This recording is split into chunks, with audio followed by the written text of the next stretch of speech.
My name's Bradley Farquhar, and I'm addicted to adventure. I'm also a sucker for a good challenge. This all started when a good buddy of mine asked me if I wanted to run a marathon with him. Little did I know that marathon was only 4 days away, and I had zero training. Getting through that, pushing my body, going through that misery, I discovered I was addicted to it. Setting my goals a little higher, I decided to run the Marathon des Sables, which is 250 miles through the Sahara Desert. 2 weeks later, I found myself up in Alaska, climbing the highest mountain in North America. In 2013, after 8 months of training, I took on the English Channel, swimming just over 15 and a half hours from England to France. Completing these challenges built my confidence. Built my confidence so high that I decided to take on the hardest challenge yet, the Iditarod.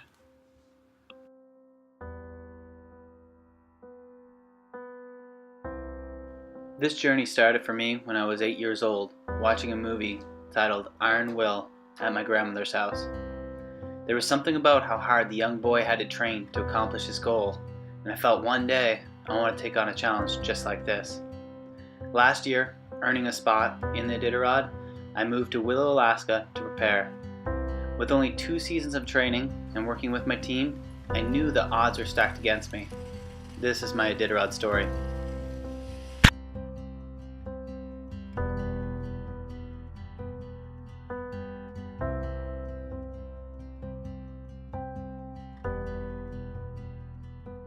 Number 65 right here, another rookie from Mahone Bay, Canada. Please welcome Bradley Farquhar. Oh, Bree, happy birthday, man. Good luck. Have a good one. Good luck to you, man. 5, 4, 3, 2, 1, go! Pulling away from the starting line with 14 dogs, I didn't know what to expect. However, I'll later find out when the fans go home and I'm in the middle of nowhere. The Iditarod will push me to my breaking point.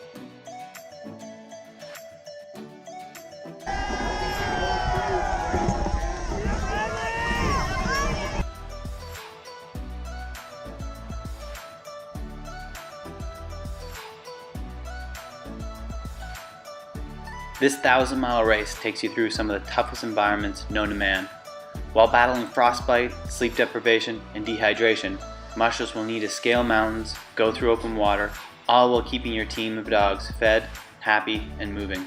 If successful, you and your team will accomplish something so rare, so special, it will leave you in tears.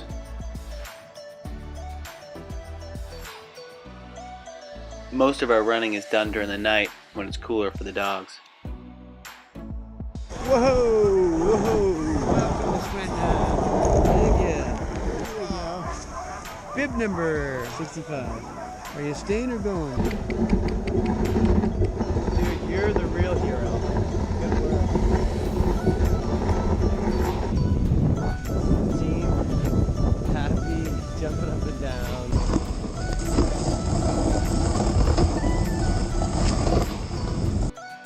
There are so many hills, and you want to help your dogs out as much as you can.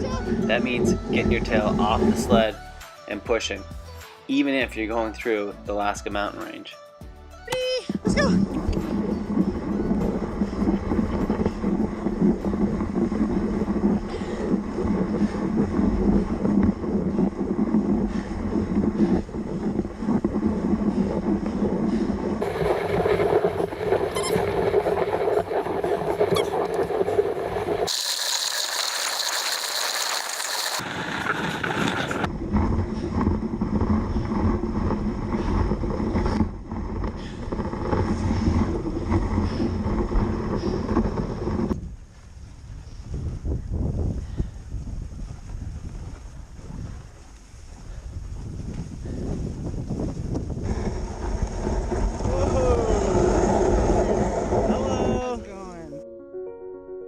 When pulling into a checkpoint, you have the choice to continue going or staying. If you stay, your goals are to feed your dogs, put them to bed, feed yourself, and put yourself to bed, and then get back on the trail.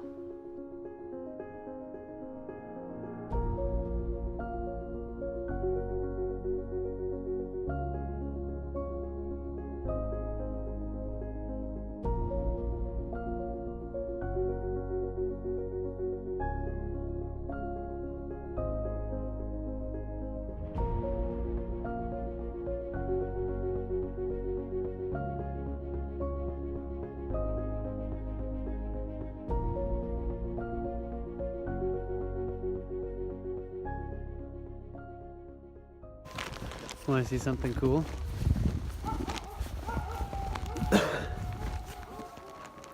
Boom. Halfway to Nome, baby. Yeah! See the sun's just going down now. And all the dogs parked here. This is my team. Just getting some relaxing in before we do another 50-mile run. They're so strong.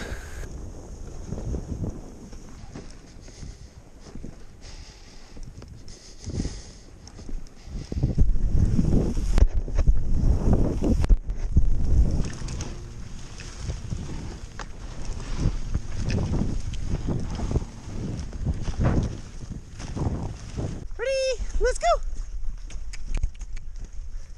Good job!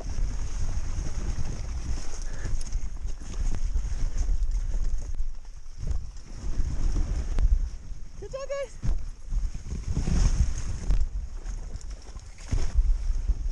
Good job! Yep! The snow is, you know, in some spots over my waist deep, and it is exhausting. I'm like sweating right now, even though it's minus whatever. I need to cool off as much as I can. I freaking love this. I don't have a lot left to drink. I don't have anything to eat. I got food for the dogs, more booties for the dogs. You know, you come second place to these guys. You look at them first, because at the end of the day, they're gonna get you there. You can suffer and still be on the back of the sled, but if they're suffering, they're not moving forward.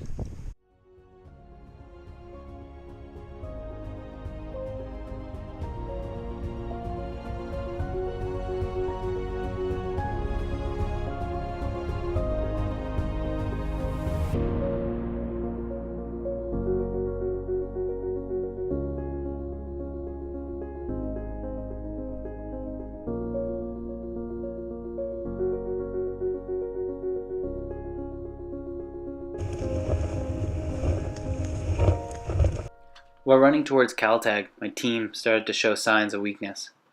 From the long days running over the flat, featureless landscape of the Yukon River, they were getting tired and stopping on me.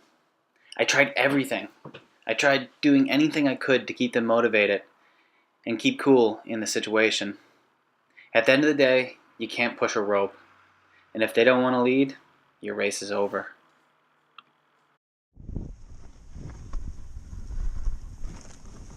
Got them going right now.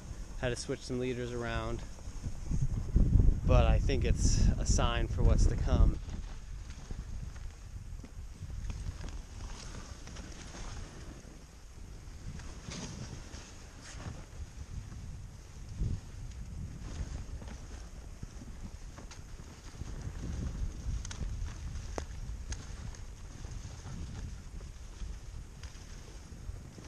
Good job, guys.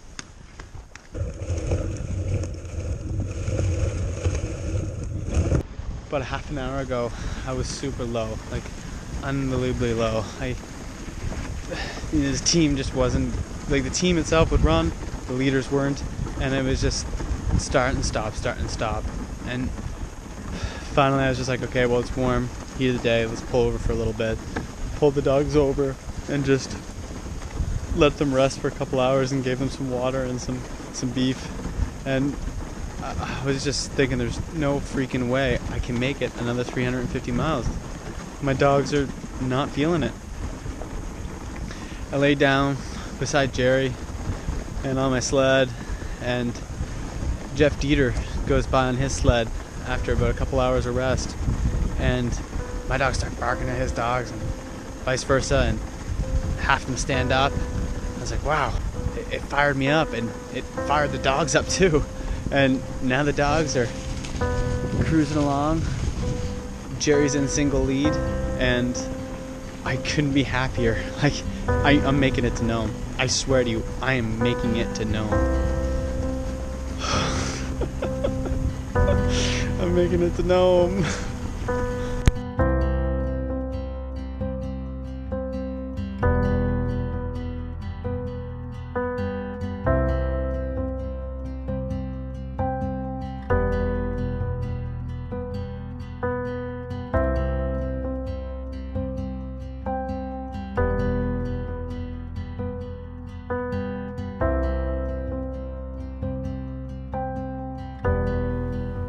After feeding the dogs and myself, I started telling one of the volunteers how my race was going.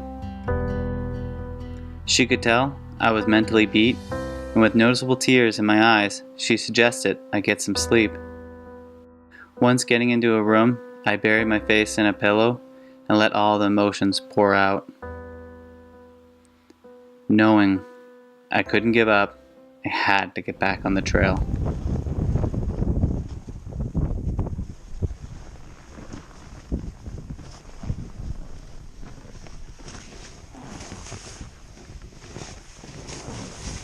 You cannot see the line between sky and ground. Nothing.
Reaching the coastline, only 30 miles to Nome, the Iditarod gods decided to put one last obstacle in my way.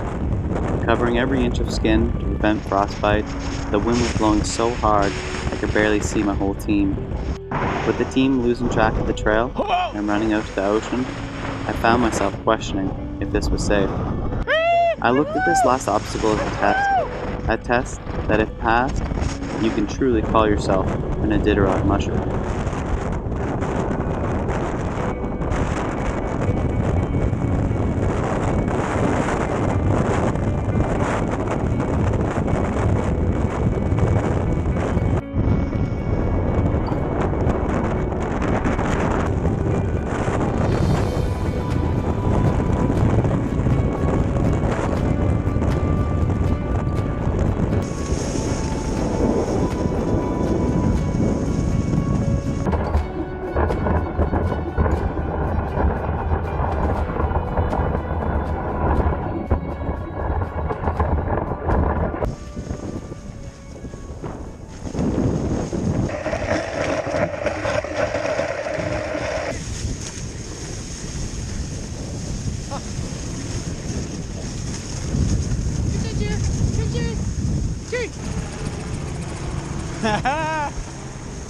We're getting to Nome, baby! Woo-hoo-hoo-hoo! Oh my gosh! I don't even know, 12 days out on the trail. Night, day, didn't matter. These guys right here, pushing hard, getting us through. Unfreaking believable what these animals can do. Look at them. They just ran 1,000 miles and look at them still go. Unbelievable. Unbelievable! Woohoo! That's Nome right up there.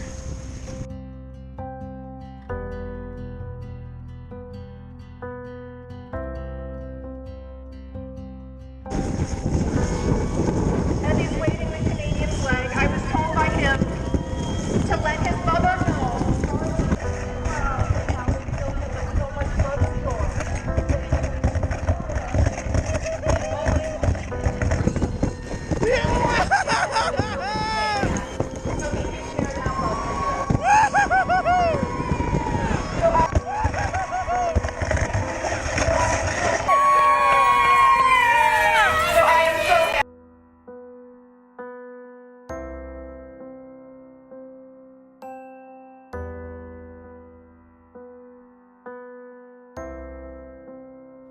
This was the hardest thing I've ever done. Thanks goes to my friends, family, and my dogs. Especially my lead dog Jerry, and our adventures continue as he moves to Nova Scotia.